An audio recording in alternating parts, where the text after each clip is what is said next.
전능하사 천지를 만드신 하나님 아버지를 내가 믿사오며 그 외아들 우리 주 예수 그리스도를 믿사오니 이는 성령으로 잉태하사 동정녀 마리아에게 낳으시고 본디오 빌라도에게 고난을 받으사 십자가에 못 박혀 죽으시고 장사한 지 4일 만에 죽은 자 가운데서 다시 살아나시며 하늘에 오르사 전능하신 하나님 우편에 앉아 계시다가 저리로서 산 자와 죽은 자를 심판하러 오시리라. 성령을 믿사오며 거룩한 공의와 성도가 서로 교통하는 것과 죄를 사하여 주시는 것과 몸이 다시 사는 것과 영원히 사는 것을 믿사옵나이다. 아멘. 찬송가 313장입니다. 내 임금의 수 내 주여 이 죄인이 주님 앞에 한없는 은혜 받고서 내 생명 모두 드리오니 그 풍성하신 정을 주 내게 내려주소서. 내 임금의 수 내 주여 내 허물은 덮으시고 주 십자가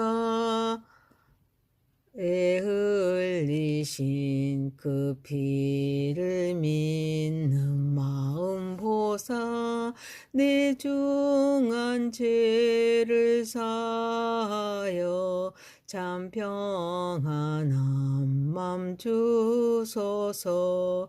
내 임금의 수 내 주여 주 은혜에 감격하여 한없는 감사 찬송을 내 주님 앞에 드리오며 내 마음과 정성 다하여 늘 기뻐하며 살리라.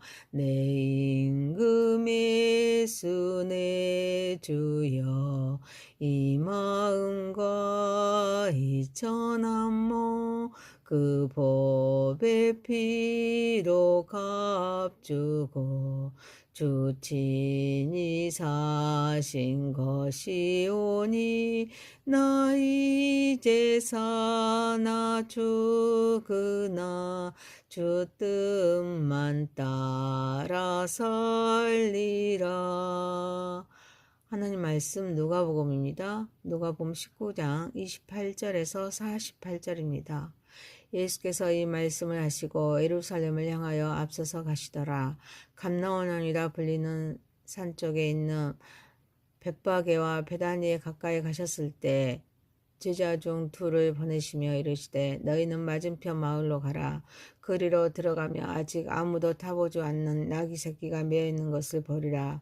풀어 끌고 오라. 만일 누가 너에게 어찌하여 푸느냐 묻거든 말하기를 주가 쓰시겠다 하라 하시매 보내심을 받은 자들이 가서 그 말씀하신 대로 만난지라. 나귀 새끼를 풀 때 그 임자들이 이르되 어찌하여 나귀 새끼를 푸느냐 대답하되 주께서 쓰시겠다 하고 그것을 예수께로 끌고 와서 자기들의 겉옷을 나귀 새끼 위에 걸쳐놓고 예수를 태우니 가실 때 그들이 자기의 겉옷을 길에 펴더라. 이미 감난상한 내리막길에 가까이 오심에 제자의 온 무리가 자기들이 본 바 모두 능한 일로 인하여 기뻐하며 큰 소리로 하나님을 찬양하여 이르되 찬송하리로다. 주의 이름으로 오시는 왕이여 하늘에는 평화요 가장 높은 곳에는 영광이로다 하니 무리 중 어떤 바리새인들이 말하되 선생이여 당신의 제자들을 책망하소서 하거늘 대답하여 이르시되 내가 너에게 말하노니 만일 이 사람들이 침묵하며 돌들이 소리 지르려 하시니라. 가까이 오사 성을 보시고 오시며 이르시되 너도 오늘 평화에 관한 일을 알았더라며 좋을 뻔하였거니와 지금 내 눈에 숨겨졌도다. 날이 일지라 내 원수들이 도둑을 쌓고 너를 둘러 사면으로 가두고 또 너와 및 그 가운데 있는 내 자식들을 땅에 메어치며 돌 하나도 도리에 남기지 아니하리니 이는 네가 보살핌 받은 나를 알지 못함을 인함이라 하시니라. 성전에 들어가사 장사하는 자들을 내쫓으시며 그들에게 이르시되 기록된 바 내 집은 기도하는 집이 되리라 하였거늘 너희는 강도의 소굴을 만들었도다 하시니라. 예수께서 날마다 성전에서 가르치시니 대제사장들과 서기관들과 백성의 지도자들이 그를 죽이려고 꾀하되 백성이 다 그에게 귀를 기울여 드림으로 어찌할 방도를 찾지 못하였더라. 아멘. 전능하신 하나님 아버지, 우리 예배를 받으시옵소서. 예수님의 이름으로 기도하옵나이다. 아멘. 누가복음 19장 28절에서 48절입니다. 예루살렘에 입성한 탄식이란 제목으로 은혜를 받고자 하겠습니다. 첫 번째, 하나님은 여러 손길을 통하여 일하십니다. 예수님께서 벳바게와 베다니에 가까이 가셨을 때 제자 중 둘을 보내어 맞은편 마을에서 아직 아무도 타보지 않는 나귀 새끼가 며 있는 것을 끌고 오도록 하십니다. 이때 만일 누가 어찌하여 푸느냐 묻거늘 말하기를 주가 쓰시겠다 하라고 하여서 제자들이 말씀하신 대로 말하여 나귀 새끼를 끌고 와서 제자들이 자기들의 겉옷을 나귀 새끼에 걸쳐놓고 예수님을 태워 가실 때 사람들이 자기의 겉옷을 길에 펴니다. 예수님께서 예루살렘에 입성하시기 위하여 많은 부분에서 도움의 손길이 있음을 발견합니다. 먼저 제자들은 예수님의 명령에 순종하여 나귀 임자에게 물어보지도 않고 무조건 나귀를 풀어 끌고 왔습니다. 하나님께서 주신 사명이나 지시에 대해 주저하지 않고 따르는 것이 믿음의 표현임을 보여줍니다. 나귀의 주인은 주가 쓰시겠다고 하자 나귀를 데려가도록 합니다.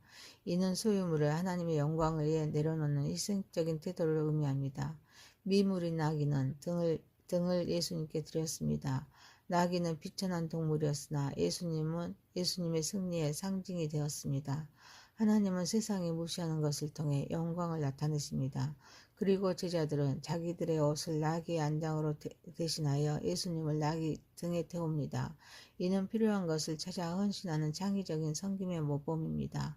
그리고 따르는 무리는 겉옷과 나뭇가지 특히 정로나무를 길바닥에 깔고 예수님이 그 위에 가십니다. 공동체가 하나 된 예배와 찬양이 하나님의 임재를 더욱 빛나게 함을 보여줍니다. 예수님의 입성은 한 사람의 희생이나 능력이 아닙니다. 다양한 이들의 작은 순종이 모인 결과입니다. 오늘날 교회와 신자 개인은 각자의 역할을 인정하고 작은 일이라도 하나님의 말씀에 순종하는 연습을 통해 큰 일에도 순종할 수 있는 믿음의 그릇을 키워나가야 될 줄 믿습니다. 그래서 하나님께서 필요로 하실 때 주신 자원과 이체에서 최선을 다함으로써 복음의 역사에 동참할 수 있습니다. 사랑하는 성도 여러분, 우리는 하나님의 계획에 동참하기 위해서 도구가 되어서 하나님의 선한 도구가 되어서 적극적인 협력자로서 서로를 격려하며 겸손하게 섬기는 삶을 살아가는 저와 여러분이 되시기를 소망합니다. 두 번째입니다. 하나님을 찬양합시다. 제자의 온 무리가 자기들이 본 바 모든 능한 일로 인하여 기뻐하며 큰 소리로 하나님께 찬양합니다. 찬송하리로다. 주의 이름으로 오시는 왕이여, 하늘에는 평화요 가장 높은 곳에는 영광이로다. 그런데 무리 중 어떤 바리새인들이 선생님이여 당신의 제자들을 책망하소서라고 말합니다. 이때 예수님은 만일 이 사람이 침묵하며 돌들이 소리 지르리라 라고 말씀하십니다. 제자들이 예수님이 행하신 능한 일들로 인해서 기뻐하며 찬양합니다. 그런데 주의 이름으로 오시는 왕이라는 찬송을 통하여 예수님이 메시아이자 구세주임을 고백함을 선포합니다. 하지만 바리새인은 예수님에게 제자들에게 예수님을 찬양하지 말라고 요구합니다. 그러나 예수님은 찬양이 멈추지 않을 것이라고 말씀하십니다. 이는 우리가 어떤 상황에서도 하나님을 찬양해야 한다는 것을 의미합니다. 그리고 만일 이 사람들이 침묵하며 돌들이 소리 지르리라 라는 말씀으로 하나님께서 찬양을 받으실 자격이 충분하기에 하나님께서는 그의 영광을 드러내시기 위해서 어떤 방식으로든 찬양이 이루어질 것임을 말씀하고 있습니다. 우리 예수 그리스도가 우리의 구원자이심을 믿고 삶 속에서 그분을 찬양하고 경배해야 될 줄 믿습니다. 예수 그리스도가 메시아이심을 선포하는 것은 너무나 당연하고 피할 수 없는 일입니다. 진리는 억압될 수 없고 반드시 드러나게 되어 있습니다. 우리는 진리이신 예수 그리스도를 담대하게 증거합니다. 침묵하지 않아야 될 줄 믿습니다. 또한 일상에서 체험한 하나님의 은혜를 기억해야 합니다. 감사의 찬양을 드려야 합니다. 우리의 입술과 삶을 통해서 하나님을 높여야 될 줄 믿습니다. 구원을 계획하신 하나님은 영광 받으셔야 하기에 우리가 찬양하지 않으면 자연히 찬양하기에 우리의 삶 자체가 하나님을 향한 찬송이 되어야 될 줄 믿습니다. 사랑하는 성도 여러분, 우리는 어떤 형편과 처지에 이른다고 할지라도 하나님을 찬양하는 삶을 계속하여 살아가는 저와 여러분 되시기를 소망합니다. 세 번째입니다. 예수님의 탄식입니다. 예수님은 성에 가까이 오사 성을 버시고 오십니다. 이는 너도 오늘 평화에 관한 일을 알았더라면 좋을 뻔하였거니와 지금 내 눈에 숨겨졌도다.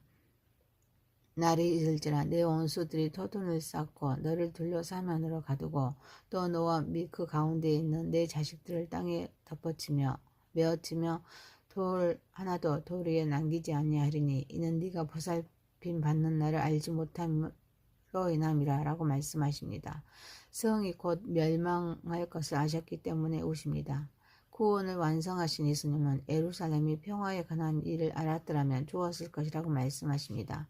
이는 예수 그리스도를 통해 주어지는 구원의 기회를 깨닫고 받아들여야 함을 의미합니다. 그러나 그들은 눈이 가려져 이 사실을 알지 못했습니다. 그래서 예수님은 예루살렘이 원수들에게 둘러싸여 멸망할 것이라고 예언합니다.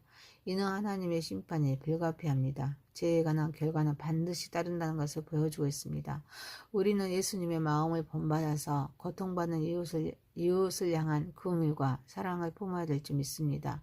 그들이 사는 방법은 예수 그리스도를 믿고 영접하여 구원을 얻는 길입니다. 하나님의 자녀로서 살아가는 삶이 되도록 도와야 합니다. 또한 고통받는 이웃을 돌아보아야 합니다. 그들을 위해 기도해야 합니다. 필요한 도움을 제공하도록 노력해야 합니다.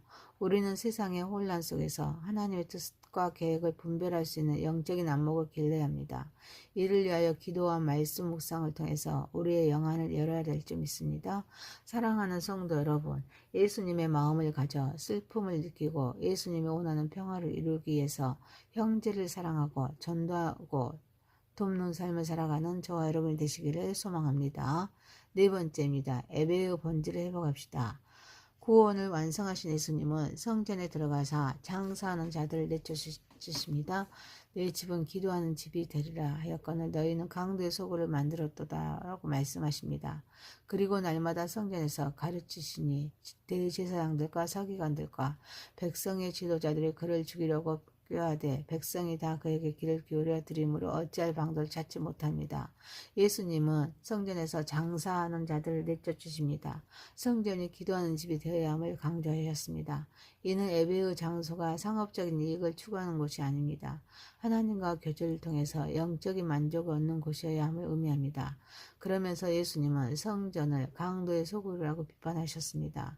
이는 종교 지도자들이 백성들을 착취하고 하나님을 섬기는 행위를 자신들의 이익을 위한 수단으로 삼았음을 말씀하고 있습니다.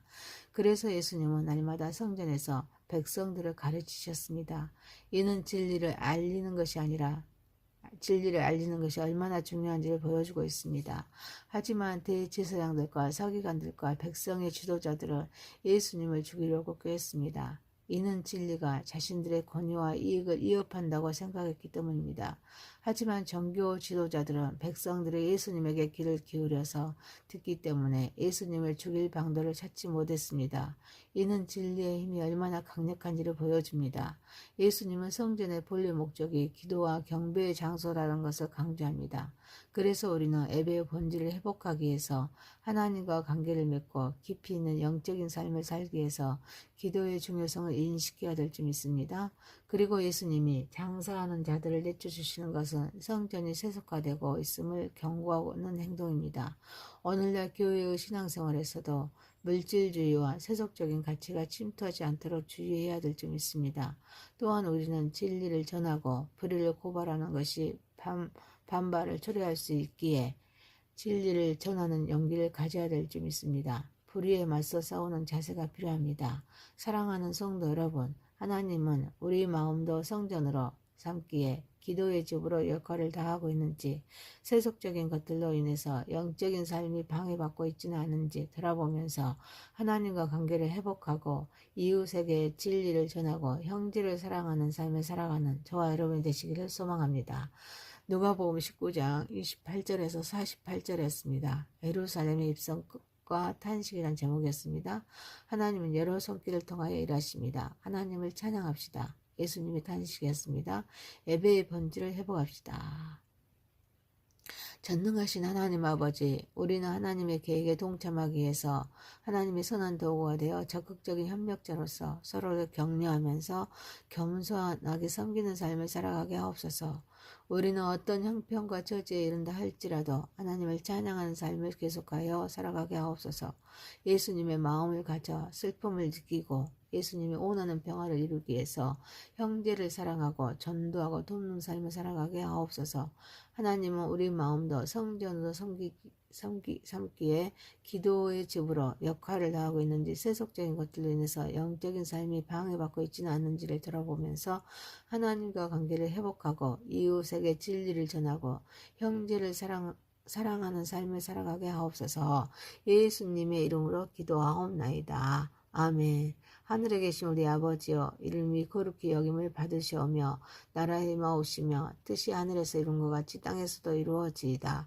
오늘날 우리에게 일용할 양식을 주옵시고 우리가 우리에게 죄 지은 자를 사하여 준 것 같이 우리의 죄를 사하여 주옵시고 우리를 시험에 들게 하지 마옵시고 다만 악에서 구하옵소서. 대개 나라와 권세와 영광이 아버지께 영원히 있사옵나이다. 아멘.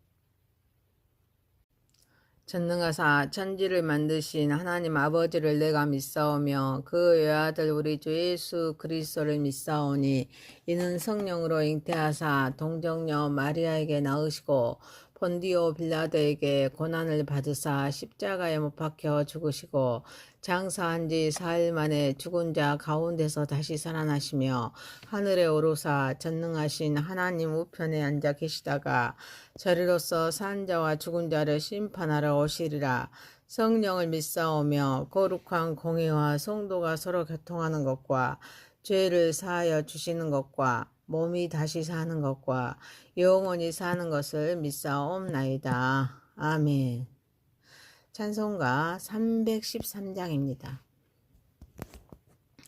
내 임금의 수 내 주여, 이 죄인이 주님 앞에 한없는 은혜 받고서 내 생명 모두 드리오니 그 풍성하시는 정을 주 내게 내려주소서. 내 임금의 수 내 주여, 내 허물은 덮으시고 주 십자가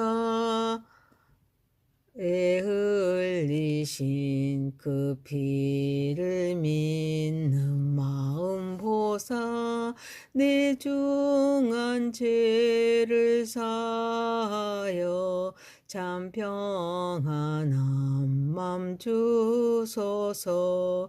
내 임금의 수 내 주여, 주 은혜에 감격하여 한없는 감사 찬송을 내 주님 앞에 드리오며 내 마음과 정성 다하여 늘 기뻐하며 살리라.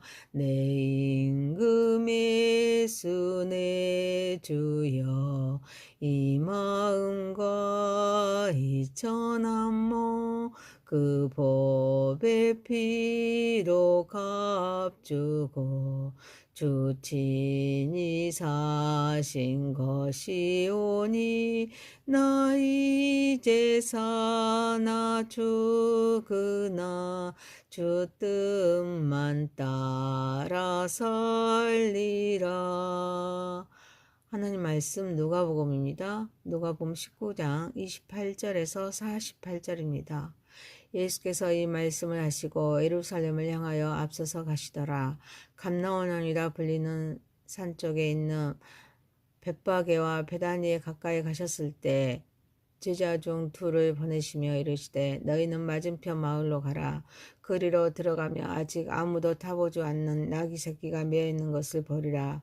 풀어 끌고 오라. 만일 누가 너에게 어찌하여 푸느냐 묻거든 말하기를 주가 쓰시겠다 하라 하심에 보내심을 받은 자들이 가서 그 말씀하신 대로 만난지라. 나귀 새끼를 풀 때 그 임자들이 이르되 어찌하여 나귀 새끼를 푸느냐 대답하되